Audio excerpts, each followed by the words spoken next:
নমস্কার বন্ধুরা, মিষ্টি অ্যান্ড মমস কিচেন চ্যানেলে আপনাদের সবাইকে স্বাগত জানাই। এই যে আমার ছেলে আর মা দুজন মিলে এখন বাগানে টমেটো তুলে নিচ্ছে। এটা দিয়ে তৈরি হয়ে যাবে আমাদের আজকের রেসিপি। হ্যাঁ, দাও এখানে দাও।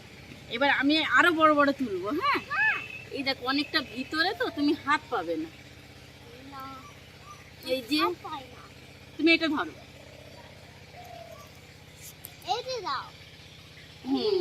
তোমার এখানে দেবো তো। হ্যাঁ, অনেক বড় বড় হয়ে গেছে। হ্যাঁ, অনেক বড় বড় হয়ে গেছে। কে খাবে এটা? লিমন খাবে। মা খাবে? হ্যাঁ, মা খাবে। কে খাবে? হ্যাঁ, সবাই খাবে। হ্যাঁ,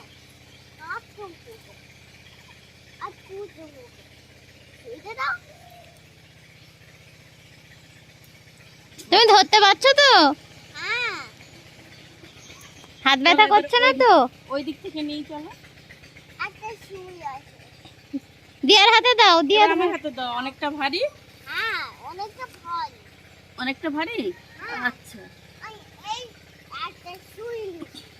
আচ্ছা,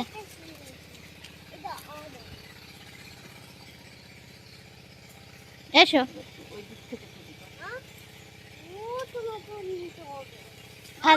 তুমি একটা তোলো টমেটো দিয়া, ওই সাইডটা একটু তুলতে যাচ্ছে, তুমি একটু এই সাইড থেকে তুলে নাও। কিছু কিছু টমেটো পোকা লেগে যাচ্ছে। কেন? ওই অনেক বেশি হয়ে গিয়েছে, রৌদ্র পাচ্ছে না। কেন? এই যে তুমি নেবে। হ্যাঁ হ্যাঁ, নাও। আচ্ছা, নাও। ধরতে পারবে তো? হ্যাঁ। পাচ্ছ না তো? পাচ্ছ কি বাবা? ওই টমেটো কি হয়েছে? হ্যাঁ, পেকে গিয়ে তো লাল হয়েই যায়। হ্যাঁ, যায়। হ্যাঁ, হ্যাঁ। আচ্ছা, ওই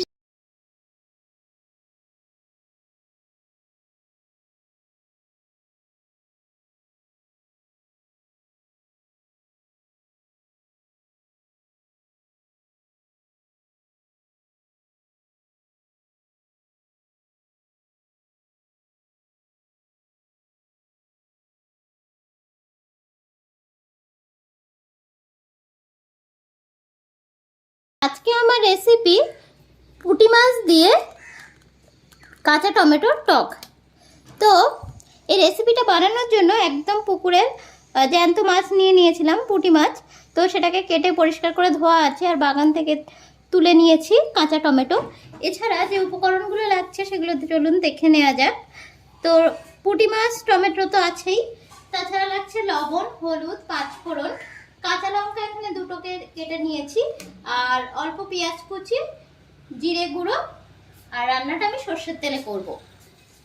এবার আমি রেসিপিটা বানানোর মূল প্রসেসিংয়ে চলে যাচ্ছি। গ্যাসে চলে এসেছি, কড়াইতে 2 টেবিল চামচ তেল দিয়ে দিয়েছি, তেলটাও গরম হয়ে গিয়েছে। এবার পুঁটি মাছগুলোকে আমি ভেজে নেব। তো পুঁটি মাছগুলোকে আমি লবণ হলুদ মাখিয়ে রেখে দিয়েছিলাম, আর এবার এগুলোকে দিয়ে ভালোভাবে উল্টে পাল্টে ভেজে নেওয়া হচ্ছে। মাছগুলোকে উল্টে পাল্টে ভালোভাবে ভেজে নিতে হবে। আর এই রেসিপিটা একবার বাড়িতে ট্রাই করে দেখবেন, এটা কিন্তু গরম গরম ভাতের সাথে খুব ভালো লাগে। আর শীতকালে এই সময়টায় কাঁচা টমেটোর টক খেতে, আর বিশেষ করে পুঁটি মাছ বা মৌরালা মাছ এই টাইপের মাছ দিয়ে এই রেসিপিটা কিন্তু দারুণ লাগে। বেশ খানিকক্ষণ সময় ধরে মাছটাকে খুব ভালোভাবে ভেজে নিয়েছি, এবার একটা পাত্রে তুলে নেওয়া হচ্ছে।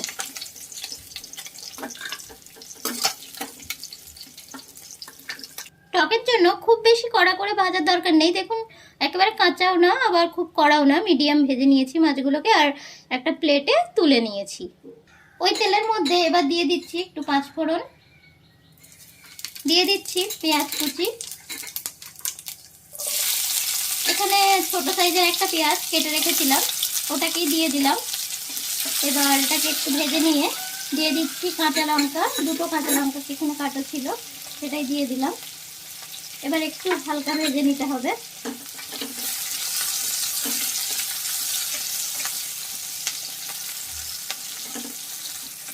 পেঁয়াজ লঙ্কাটা 5 ফোড়ন একসাথে ভাজা ভাজা করা হয়ে গিয়েছে। এবার দিয়ে দিচ্ছি কেটে রাখা কাঁচা টমেটো। টমেটোটাকে তো দেখতেই পাচ্ছেন খুব পাতলা পাতলা করে কিন্তু কেটে নেওয়া হয়েছে। আর এটাকেও একটু ভালো করে ভেজে নেওয়া হবে। সব কিছুকে একসাথে এবার মিক্স করে নিচ্ছি। দিয়ে দিচ্ছি পরিমাণ মতন লবণ, দিয়ে দেবো হলুদ গুঁড়ো।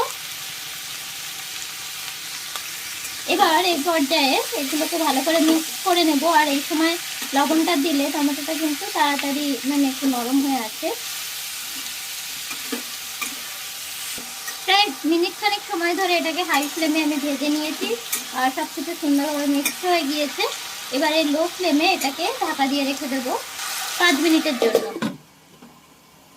5 মিনিট পর ফিরে এসেছি।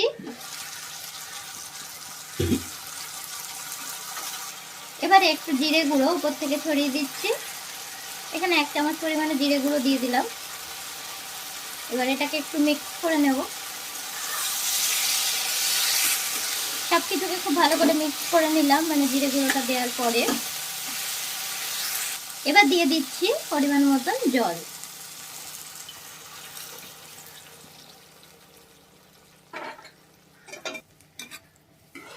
জলটা দিয়েও একটু নেড়ে নিলাম। আর এবারে ফুটে ওঠা অবধি অপেক্ষা করতে হবে। দেখুন ঝোলটা কিন্তু বেশ সুন্দর ফুটে উঠেছে। এবারে ভেজে রাখা পুঁটি মাছগুলোকে অ্যাড করে দিচ্ছি। এগুলোকে হালকা হাতে একটু মিক্স করে নিচ্ছি। আর এবারও আমি গ্যাস কমিয়ে এটা ঢাকা দিয়ে রেখে দেব 5 মিনিটের জন্য। 5 মিনিট পর ফিরে এসেছি। দেখুন ঝোলটাও অনেকটা কমে এসেছে। একটু অল্প ঝোল তো থাকবেই এই তরকারিটায়। আর আমি এই পর্যায়ে কোনো চিনি অ্যাড করছি না, গ্যাসটা অফ করে দিলাম। যদি কেউ টকে চিনি খেতে চান তাহলে অল্প একটু চিনি অ্যাড করে আরও 1 মিনিট ঢাকা দিয়ে লো ফ্লেমে রেখে দিলেই রেডি হয়ে যাবে। তো এই রেসিপিটা কিন্তু আমার একদম রেডি হয়ে গিয়েছে। আর আমি গ্যাসটাও অফ করে দিয়েছি। এবার স্ট্যান্ডিং টাইমে রেখে এটা আমি সার্ভিং প্লেটে সার্ভ করে দেব। আর এই রেসিপিটা ভালো লাগলে অবশ্যই কমেন্ট করে জানাবেন। আমার চ্যানেলে নতুন বন্ধু হলে চ্যানেলটিকে সাবস্ক্রাইব করে পাশে থাকার অনুরোধ জানাচ্ছি। সাথে সাথে বেল নোটিফিকেশানটিকেও ক্লিক করে নেবেন, তাহলে আমার শেয়ার করা সমস্ত নতুন রেসিপির আপডেট সবার আগে পৌঁছে যাবে আপনার মোবাইলে। ভালো থাকবেন, সুস্থ থাকবেন, আবার দেখা হবে নতুন কোনো রেসিপি নিয়ে।